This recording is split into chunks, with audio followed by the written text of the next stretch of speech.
Welcome to Blaxe Academy, and also welcome to our monthly market mix. In our monthly market mixes, we provide Blaxe Academy listeners with a little bit more information than just about the U.S. stock market. We provide a top-down view and vantage point so that you can be more aware, more educated, and more able to move forward in finding investing and trading opportunities. Let's begin. For the month of September, we're almost at the end of the third quarter. We're going to start off as we normally do with our market review of the market indices, the S&P 500, the NASDAQ, and the Russell 2000 Small Cap Index. We're also going to talk about the Fed's new plan to handle recession or inflation. And in doing so, we've also come up with an acronym of our own. RIDE. We'll talk more about what RIDE actually means and what it means for your portfolio. And at the end, we will wrap up with a commodity currency focus. And we're only going to talk on one of our domestic and global issues, our ongoing topics for 2022. And that's the one at the top of the chain. It is Europe's energy problem. But as stated, let's start with the market review of the indices. First up, as normal, we have the S&P 500 index. As we can see from the top, this is the beginning of the year. We had the sell-off that had everybody pretty much scared and apprehensive and on their heels, some doing even worse, until we sort of stabilized and found some support as we got into the middle of June. We had massive sell-offs in the S&P, the NASDAQ, pretty much equity, but also in the debt markets as well. We saw treasury sell off. We saw bond yields. Everything was getting clapped. Was really kind of an ugly thing, except if, in my case, for those that are traders, this has been a pretty fun market. But for the investing crew, since the middle of June, you've seen that the market, you can see here, as we bounce from this support at 44.7%, which is a Fibonacci level that is used to denote a level of support, which is a price that the market clearly has a hard time getting below.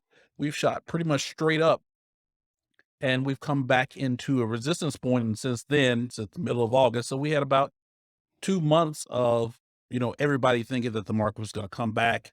You could kind of hear it in the tones as people were talking, not only on the news, but your friends and family that are also in the markets. People started seeing their assets come back. People in crypto space and other risk markets started seeing reprieves there as well. But since then, it seems like something's happened. And we did have a couple of happenings in the market that we'll get into. But technically here, I'm just going to be honest, I'm not very concerned about what I see. In fact, this has been a pretty orderly correction since the high. And even our moving back up, it's no surprise that we had, some problem getting above 4,300 in the market, because as I'll draw now, I'll draw some Fibonacci retracement from the top down to this low that we had in mid-June.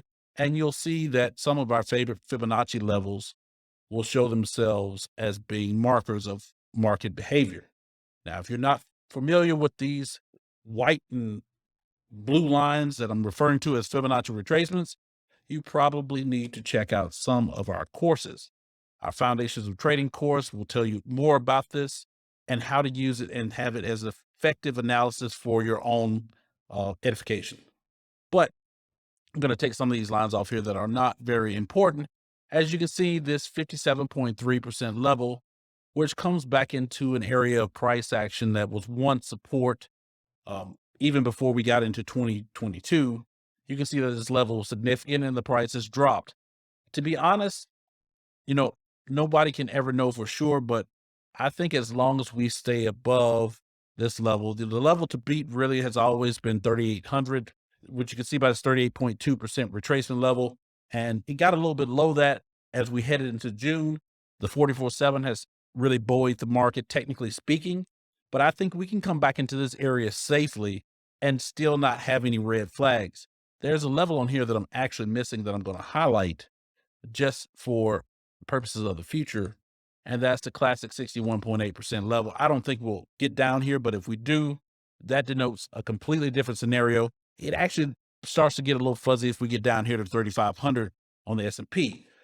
But again, this summer has actually been really fun trading in the markets, and that's seasonally, that's not always the case.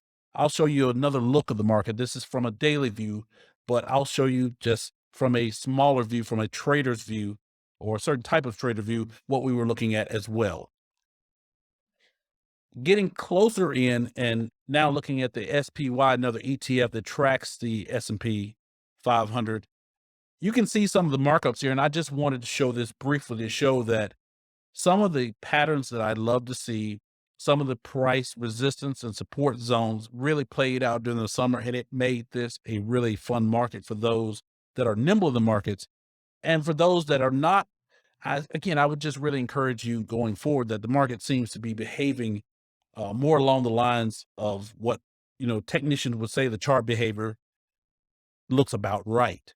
And even though we've had a pretty heavy sell-off in the last few days, I'm not necessarily saying this is something that, you should go out and buy the dip. In fact, I never would say that. Don't trust, guys on the internet talking to you about buying dips and things of that nature. So I wouldn't say that anyway.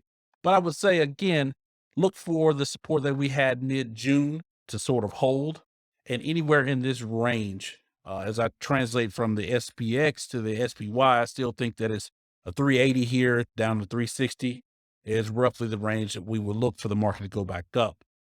There's one particular area of interest that I'll show you here. And this was a couple of weeks ago on August 26th. You had a really big red candle here in the sell-off. This was due to the Fed at their Jackson Hole economic conference that they had on that Friday. Really kind of rolled the markets, got us in our feelings. But again, technically, this was a lot of fun. As we look at the QQQ, which is the ETF trust for the NASDAQ index, you're looking at pretty much the same picture, just with the extra volatility added into by the NASDAQ versus the S&P. Again, if I was to draw the Fibonacci's from the top to the bottom, you're going to see the same sort of resistance come into play here. Change the colors to make it consistent with what I had prior to on the S&P. And here it was the 44.7. So you can see that the retracement wasn't as high on the NASDAQ as it was on the S&P, but still, as we come down, as long as we stay above 61.8, we're pretty much good. It was 57.3%, which is at 269, 270, roughly speaking. I think as long as we stay above, 287 to this range, same sort of thing, same sort of deal. You can look at the price action, the prior support zones, and kind of really see this general area. As long as we stay above here, I think we're good.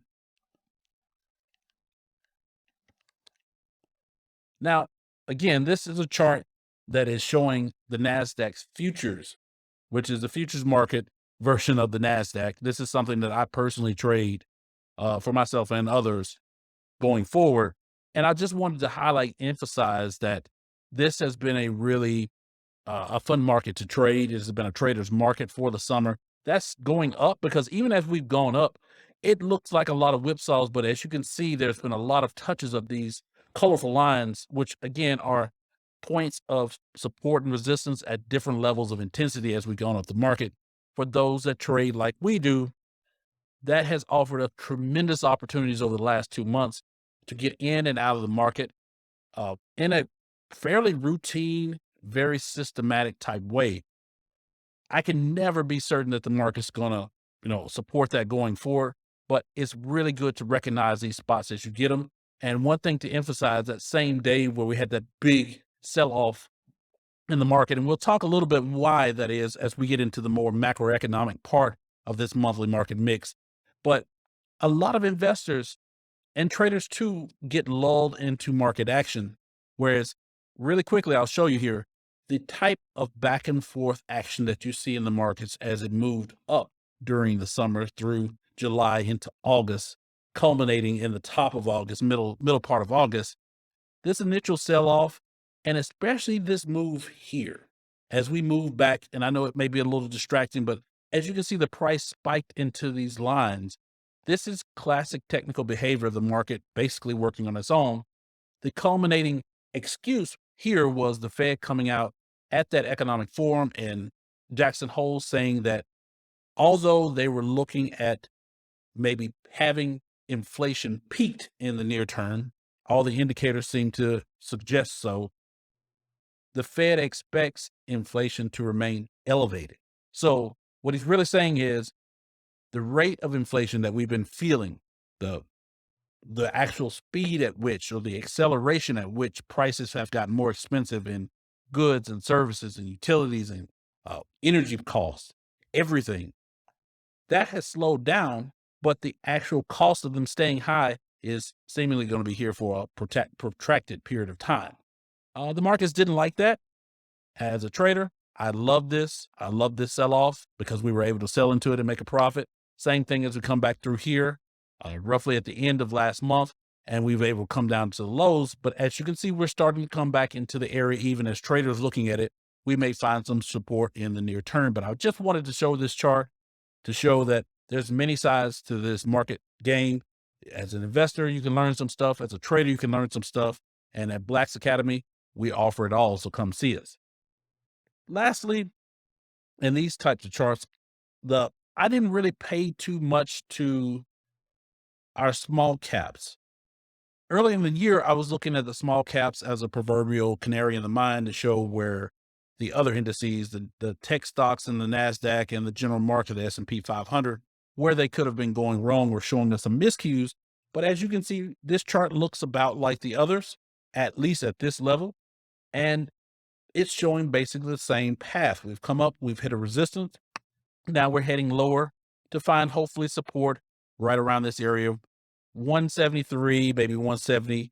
If it gets much lower than this, I may find some concern, but for right now, I would just say rest easy, let the markets play out, and let things come to you. So with that being said, we're going to go to a more macroeconomic tone in this monthly market mix, and we're going to talk about the Fed's new quote unquote plan. So at the last economic summit, the Federal Reserve has basically stated that even though they've raised rates aggressively, they're now in the benchmark interest rate range of 2.25% to 2.5%. They're still shaping the narrative and trying to shape the public expectation, much like President Joe Biden misspoke in July about inflation suddenly being zero. That was incorrect. Is that the rate of inflation had not changed, but inflation was still high. And the chairman of the Federal Reserve, Jerome Powell, on August 26th, addressed this directly and basically saying that, hey, the Fed now sees that inflation is pretty much here to stay, or at least in the outlook that they're going to see. And they typically look out 6 to 12 months, sometimes out to 18 months, but whatever they're looking at, they see inflation ahead and they see it here to stay, prices elevated, and a lot of the same market pressures. So instead of trying to engineer what they call a soft landing, the Fed has come up with another term, which is, to me, is kind of laughable, but we probably need to talk about a soft landing just to give us some context. So what's a soft landing? A soft landing is when the economy slows enough to curb the demand and, by extension, curve inflation, but it doesn't slow so much as to trigger a full-blown contraction in the GDP, which is a measure of how much the economy is expanding. Remember, we typically always want our economy to expand. What's been happening recently is that everything is expanding too much at a pace to where the consumer cannot keep up with prices. Well, a soft landing, like the one that the Federal Reserve had in 1994, is what the Fed now is going to their playbook saying, hey, this is what we need now. The only difference between then and now between, roughly 28 years, give or take some, is the fact that the economic conditions of the mid-90s were grossly different than they are now. Part of that is the idea and the implementation execution of globalization probably has peaked, or at least it's peaked in the near term, whereas in the mid-90s, globalization was really just kicking off. And at the same time, you had countries opening their borders to trade, which of course softens the prices instead of right now where we have trade embargoes like the US and China still have the Trump era trade embargoes in place. We still have a lot of geopolitical upheaval going on, a lot of people not really getting along. These things tend to raise prices and tend to be hindrances to trade instead of facilitating trade and making prices cheaper and competing and that sort of things. The other part of this is the fact that the labor force, for example, in the 90s, you still had boomers still in their money making years, a lot of expansion going on, and we had real productivity growth as a result of the labor force growth as well. You can see from the charts, it's not so much anymore. Plus, given the coronavirus pandemic, we had a big shearing of the labor force. And what has resulted has been some sort of nebulous, not sure world in which labor force, even though we're growing now, the last BLS labor report just said that we're expanding in terms of the labor force. We are still underrepresented in terms of how many people are actually working compared to what needs to be to actually get the real labor productivity balance going. So in short, we don't have the labor force. We have things like the quiet quitting. We've had the great resignation. These things that happened in the last 2.5 years that have greatly affected at least the measurements of how we look at the economy. And we can feel those things because for the workers that are out there now, it's really simple. If you have less laborers than you actually need, the ones that you have are in higher demand and can therefore demand higher wages. And that's really convenient if you have a job, especially when it's high demand, because you can demand labor that helps you pay up to what inflation goes. The only problem is, as long as you can pay those prices, the prices remain elevated. So the Fed's plan for this soft landing, even back in the 90s when Greenspan was at the helm of the Fed, it was a combination of smart policy, but also having luck. And the Fed this time may not have luck, and the policy may not work out as well either. It's just one of those things we have to watch as we go forward. Now, I know you're probably asking, like I was asking before I heard this term, because I had heard this term before. What exactly is a growth recession?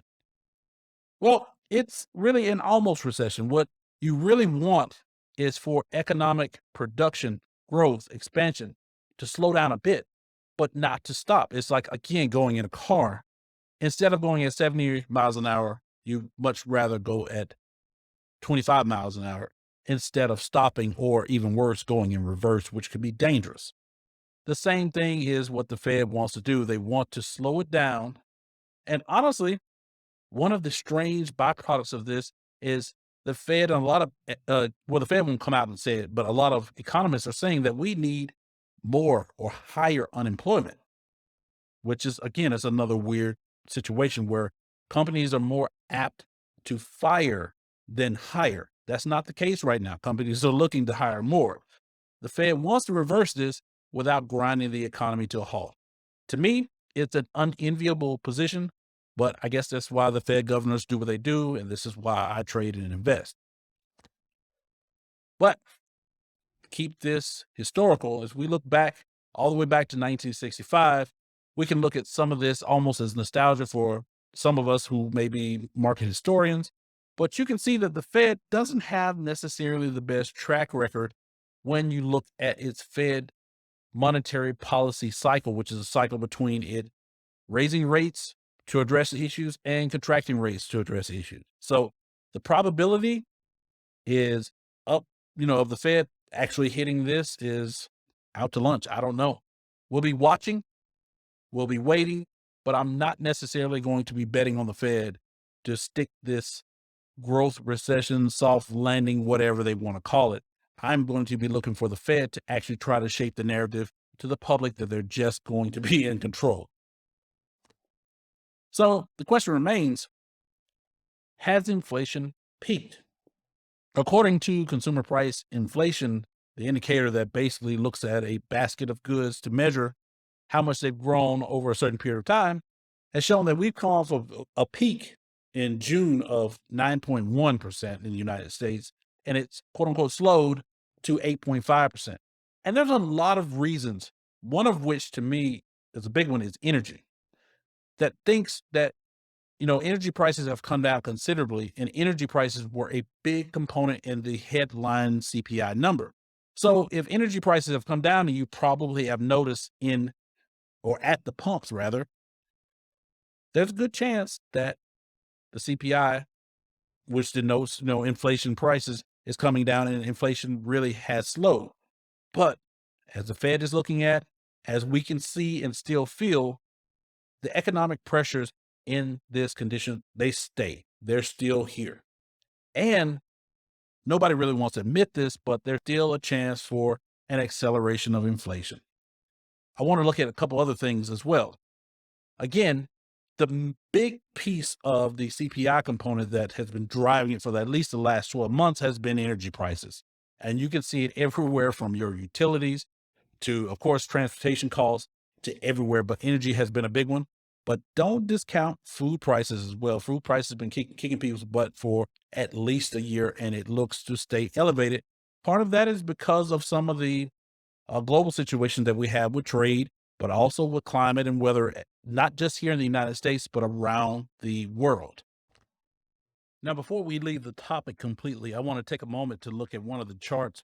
Actually, probably my best chart since starting the monthly market mixes, and that's of crude oil prices.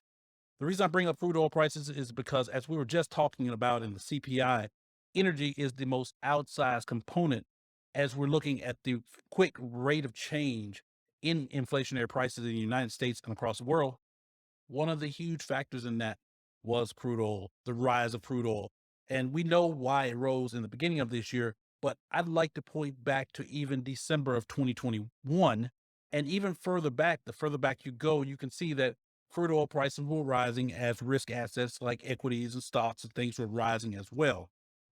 The one reprieve we had, and this is probably contributing to the fact that the CPI did top out at 9.1%. You can see in June here, we hit at this 81% retracement level like we thought we would because of the pattern. Prices have fallen precipitously in crude oil, and you're probably again seeing this reflected at the pumps. We talked in the last monthly market mix that there's not a one-to-one correlation between crude oil futures and what you see at the pump.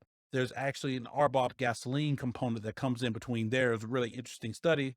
Go back to our last monthly market mix and you'll see what we were talking about there. But the correlation is strong enough that as crude goes, so does RBOB gasoline, and so does what you see at the pump. One of the things I want to quickly bring into focus here is that because of this chart, because of this nice pattern that we've outlined, again, as people were talking about triangle, I was never fooled by it being a triangle. It's actually what we call a flat pattern. The flat came, did its classic 81% retracement, and it's moved back down now. And we had something of a double bottom right now, about where we are at about $89 a barrel. As you can see, these dotted lines are denoting spots in the market, which were once resistance point. It was hard to get above in October 2021, but afterward broken through, it's providing some support. I'm thinking that this 89 level is a key area for oil. As long as we stay above it, there's some risk that we can start seeing oil prices rising again. What that means is that the CPI component where energy is rising again will also have an outsized effect. We could start seeing inflation going up. And this is why the Fed is still saying in the long term, they're seeing a protracted reason as to why inflation will stay pretty high. Prices will stay pretty high. And at a worst case scenario, we could still make new highs. I don't really see that next, but I will tell you between, and this is sort of a wide range as we are here, the 89 range, up to maybe 100, maybe 108. If we can stay contained between here, we may see some of the economy kind of shift and get to more of that growth recession that they're looking for. But above these numbers, if we bounce off of this support zone where we are right now, there's still some upside worry. Now, the Fed takes a different look other than CPI. They check on the CPI, but where they make their decisions is on another indicator. We've talked about this a little before. The Fed prioritizes PCE, which is personal consumption expenditure, just a different look at the same animal, roughly speaking, which again, the numbers are different. You see, as PCE is at 6.3% versus CPI at 8.5. What does that mean? Well, it gets a little dicey, but here's the thing that you need to know. The Fed's ideal for PCE is 2.0%. What we know now is where we are now, we're more than 3 times hotter than that in terms of inflation.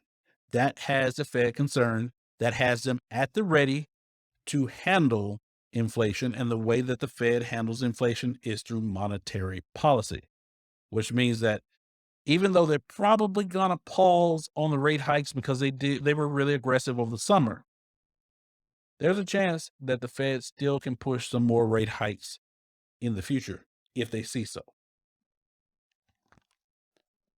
Now, while knowing what the Fed's looking at and knowing their stance on inflation may be useful, what you're really probably here to know is, how does this affect my portfolio, my stocks, my real estate? Well, what you need to know is inflation is likely here to stay. We don't know how long, but as we discussed at our halftime report, you really have to shift your mindset to thinking about inflation and how it affects your portfolio in a completely different way if you haven't already. If you do any searching on the net, probably talk to any of your advisors, at least the average ones, you're probably going to see a list like what we have here as being quote unquote inflation or recession proof investments. One of the ones that comes up is if you basically look at all the sectors of the market, all the industrial sectors, whether you're talking about retail, basic materials and good industrials themselves, technology, financials, energy, utilities, look at all the sectors. If you decide to equal weight these, weigh them all at the same slice of your new money that you're allocating to the markets, that's one way to recession proof, because what you're doing is a mild, dare I say, form of diversification. I don't really think it is, but that's one approach. One of the other classic things is utility stocks, because as you can see, your utility price is going to go up, and utility companies often add dividends. And because they're very mature, it's not like a growth minded type of investment. It's something that's going to hold and retain value and hopefully shell off some cash as you're paying into the system. The other thing is consumer staples, your basic needs.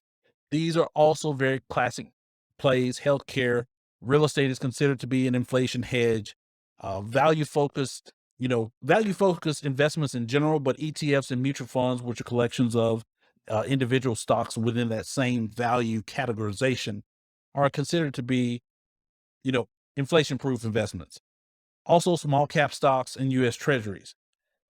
Well, I take specific issues, particularly with the last two. So I'm just going to take those off. And to be honest, this list is okay, but I think there's a completely different way that you can look at some of the stuff that you actually have now and just reorder it or really reapply the same concepts that you were going for. And I think that going forward, this may be a much better or well-purposed mindset about which types of investments to choose. And what we call this, and this is something I borrowed from a really good friend of mine who, again, knows market, lives markets, eats markets, taught me a lot about markets, and we call it RIDE. And RIDE is the acronym that stands for recession, inflation, and decelerating economics. We've been talking about deceleration as being a goal from the Fed. So whether the market is actually decelerating on its own, slowing down on its own, or it's part of the Fed's active engagement to slow down the economy so that we tamp down some of the pressures caused by rising and quickly rising prices. There are elements within the economy that actually benefit. Some investments are considered to be recession proof. I've heard this a lot.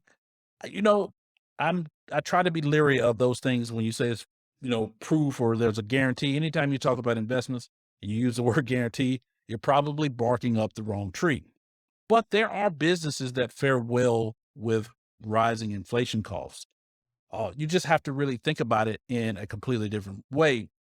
One of the things now that we're seeing that is troubling for the economists of the group is the fact that retailers seem to be right now pretty flush with cash. But if you look at some areas of retail spending, you see large warehouses with gargantuan inventories that are costing companies tons of money because on the surface, things look fine, but underneath the surface, things are not well at all. So what do you do in retail? Well, look away from the places that may be affected by having these monstrous inventories of products. Look for maybe more service-based things, which again still can be affected by uh, rising inflation costs. But what you want to do is find businesses, whether it's in retail or anywhere, that are able to either deflect away the prices or pass them on to their consumers, and things are just fine. One of the things that typically fares well in recessions is luxury, unless we hit it. Because if you're able to afford luxury, you're going to be able to do it in almost every market condition. On the opposite end of that, you can look for some very low cost things instead of looking at maybe even the Walmarts or the big box names. Look for some of the smaller ones in that space that are able to better optimize their space, but also those that have better control of their supply chain. So there's a balancing act that has to go out here when you're looking at it in terms of recession, inflation, decelerating economics.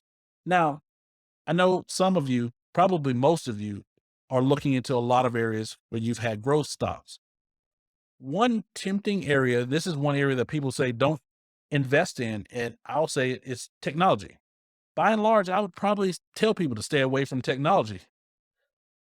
But technology itself is such a broad category that it really needs some introspection instead of just grossly, throwing out, say, hey, I'm with technology, I'm going to ride or die, or I'm not touching it because I know that technology suffers in periods like this, especially startup companies, a lot of the so-called unicorns that, had billions in funding, but now VCs and other funding sources have dried up for them, and they're not making money on these newfound ideas where they're paying a lot of money to develop things for the future.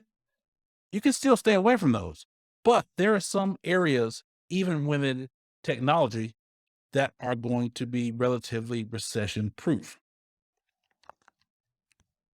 One area in technology that stands out to me as having, again, no certainty, but high likelihood of high demand in the future, regardless of all but the most catastrophic situations economically, is cyber security. Whether we go back to the offices and embrace the old or come to some agreement about the new and continue to work from home, no matter how you slice it, cybersecurity itself is broad reaching, but it's a specific niche in technology that I think walking forward, you'll find local governments, municipalities, and also around the globe, people willing to pay money. And the play here is to not just look at, again, local or domestic stocks and businesses that are ingrained into cybersecurity, but also look across the globe. Europe's general data protection protocols will offer a different flavor than you have in the United States because they're more sensitive to personal data rights than we are. So the companies and technologies that emerge with the Eurocentric view is going to be different from the things here in the United States. These are opportunities worth researching. There are companies out there, there are companies to come, and this is just one of many areas that really hold on to our ride protocol and help you ride it out no matter whether we're in a recession, whether the economy comes roaring back, which is also a very distinct possibility as we go forward. So if you want to know more about our ride acronym, about more companies, about how we go about implementing this strategy, check us out. We'll be talking about it more at our upcoming fall boot camp. We're going to be talking about this. We're going to be talking about trading, and we're going to have some other friends to join us to make it really an outstanding event. So make sure you sign up for Blaxe, make sure you're following us, and make sure you don't miss out on that. But now we're going to shift gears a bit and talk more at the world level, less about equity markets and stock and growth, and more about some of the things that we can do moving forward this week. In the world markets this week, I wanted to make sure that I highlighted some of the commodity currencies. The reason I'm doing this is because commodities as a sector or part of the economic cycle tends to be another thing that can help you ride it out, because commodity prices tend to work well with inflation. They tend to inflate. The need for these raw materials, goods, and services remains elevated as polished and refined stuff still needs to be made. So one of the things, just diverging away a little from the investment things here, I want to talk to my traders, especially those that know more about the larger markets. And if you don't, again, we have tons of trading courses, starting with our foundations trading course, which is an absolute must for those of you who are even remotely interested in trading. One of the types of trading that we do is very technical, chart based, but we also can get down with the changes in the economic world as well. We can look at macroeconomics, like what I'm going to show you here. This is a very busy week we have coming up. We have 3 central bank monetary policy meetings on deck, along with some very key economic indicators being reported by some of the world's largest and most influential economies. One thing why we emphasize on the worldview at Blaxe Academy is because as traders, as investors, you don't want to get just narrow focused in. And even as you learn what some of the things are here, like we've been talking about CPI for months, we've been talking about how the Fed, affects the monetary policy and, of course, our economic outcomes. But guess what? There are central banks across the pond, depending on which pond you're talking about, Atlantic, Pacific, all the oceans. Look at the G7 economies and you'll find the same types of opportunities available to you. So if you understand them enough to engage in the markets here, hopefully safely by taking good risk management policies as well, you can also engage other markets. For example, coming up on Tuesday after the holiday, you're going to have Australia, what they call their cash rate. That's nothing but their monetary policy meeting. The Reserve Bank of Australia is looking to raise their rates, just like some of the other central banks have done over the summer. This raising of the rates is a key event. I can show you on some charts. In fact, I probably will, as to how, if you know what's going on with the rate decisions, what's expected, what's happening, and also you can read a chart, you can turn this into your advantage. Technically, this is called risk event opportunities. This is a style of trading that looks to take advantage of economic change conditions changing rapidly. It can be a lot of fun if you know what you're doing. If you don't know what you're doing, it can be an absolute nightmare. Also, the Bank of Canada, following up on Wednesday, the next morning, is going to have their rate statement as well. They're expected to raise, just like Australia's raising. A lot of the banks are going to be raising. Then as we come into Thursday, we're going to have the European Union, which are always really interesting to me because of the menagerie of countries that they have to take into. Their monetary policy is always going to be much lower to raise, but I think they've gotten to a point, because of their energy situation and just because of global indications all around the world, they can't just isolate themselves. They're the largest economy, or one of the largest economies in the world. It can be larger than the United States, at least it was at one point in time when you look at the amalgam of the EU nations as a whole. So they're a huge economic region, but they can't make moves as fast as Australia or New Zealand or Canada. They can't even make moves as fast as the United States, because how it affects that European Union, the Eurozone, if you will, is uneven across the board. So that Thursday morning meeting is going to be very important. And especially at 8:45 a.m. Eastern, the ECB press conference where Christine Lagarde will get up and talk about the conditions in Europe. Investors and traders pay a lot of attention to that, expect some market volatility. And then on Friday, even though the Bank of Canada will set the monetary policy early in the week, the employment numbers for Canada are going to come out, and that also can move the market. Again, for those that you're interested in trading and different styles of trading that you may know of, this risk event trading is one of the key things to pay attention to. Specifically, one of the things I'll tell you, and this is a freebie, if you follow well enough, if you're well versed in research enough, you'll notice that regional partners, two economies that are tied at the hip, like the United States and Canada, like Australia and China, you'll find one that's sort of a bigger sibling and a smaller sibling, but they're, again, geographically tied. Their trade's often tied. We've talked before of how Canada supplies United States with most of its oil as exports. And the United States supplies some oil to Canada too. So there's a lot of trading going on between the two. Guess what? The monetary policies also align. Oftentimes, if you look at just the dates and what's expected, you'll see that one will follow the other.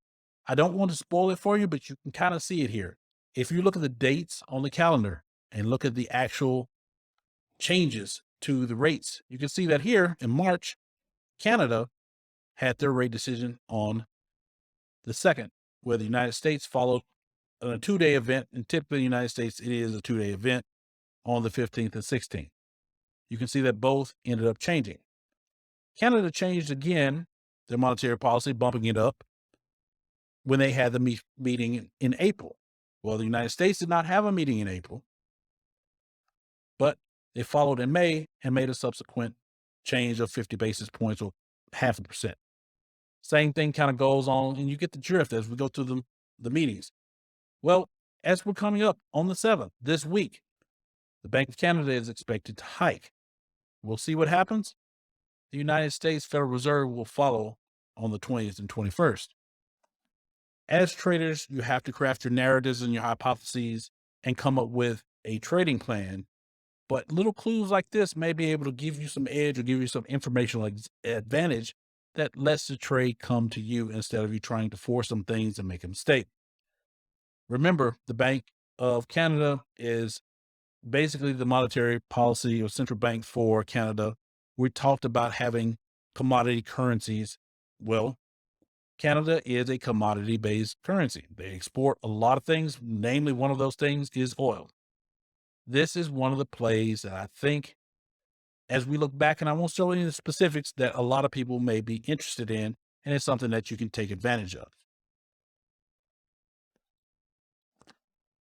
Lastly, as we draw to a close, I wanted to talk also about something that as we head into the fourth quarter may become an exceedingly important thing in the markets. This is nothing necessarily to take advantage of, but it's something to, as you're searching for opportunities, to make sure that you are aware of. Liquid natural gas has been restricted from what I'll call the East as it pertains to the European Union. In short, the European Union got caught with its pants down and did not have a head for what was really weird. This has been a summer of exceedingly high temperatures and climate in the EU, really around the world. You saw temperatures exceeding 40 degrees, 44 degrees in some places Celsius, in the hundreds on Fahrenheit scale across Western Europe, all over Europe, really. But their energy prices have skyrocketed in just the last year. It has been absolutely incredible. Their policymakers and political leaders are scrambling to find some sources and solutions, but with prices being driven on the open market as they have no hedges, and the leaders are calling it a market failure. But if they don't get this energy underhand, when the weather does change, and change it most likely will, they're going to have some severe heating issues for, again, one of the world's largest economic regions. And this is something that we'll need to be abreast of. We'll talk more as it develops. But as we come into the fourth quarter, and again, in these temperate climate zones, they start to change, temperate going all the way up to Arctic climate zones changing. This is going to be an issue. I'm going to stop there. And I hope that you learned something. I hope that we prepared you more for not just this week, but to have a trading mindset going through for the entire month. I hope you enjoyed this. Again, come visit us at Blaxe Academy, and we hope that you always have enough to move forward. Thank you. For more information about our trading and investing courses, visit www.blaxe.academy. That's BLAXE.academy.